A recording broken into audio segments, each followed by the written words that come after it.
સ્વામી બાલકૃષ્ણદાસ સ્વામી, એમના શિષ્ય વિજ્ઞાન સ્વરૂપ સ્વામી, બધા એ પણ આવી કરીને સત્સંગનો સારો વિકાસ, જુવાન છોકરાઓના સારા સંસ્કારોનું સિંચન કરેલ છે.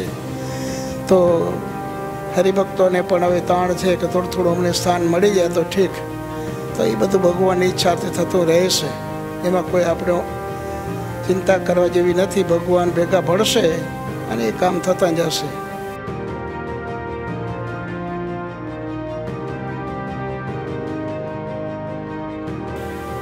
કે આપણે ભગવાનનો નિશ્ચય, ભગવાન છે એ સદાય સાકાર દ્વિભુજ દિવ્ય મૂર્તિ અક્ષરધામમાં વિરાજમાન છે.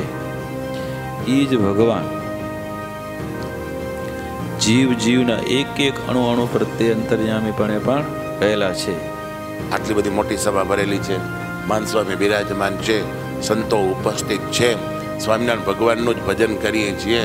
કોક કુસંગના યોગમાં આવી કોઈ નબળો દેશકાળ આવી જાય અને નિશ્ચય ડગી જાય ને, આ વચનામૃત યાદ કરવું કે આ નિશ્ચય ડગશે તો કામ નહીં થાય, મોક્ષ નહીં થાય, આ લોકમાં ક્યાંય દોડાઈ જશો.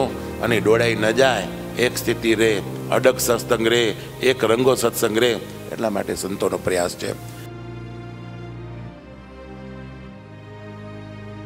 જો તમને આ વિડીયો પસંદ હોય તો લાઈક કરો, શેર કરો, કમેન્ટ કરો અને સબસ્ક્રાઈબ કરો. અને હા, બેલ વગાડવાનું ભૂલતા નહીં.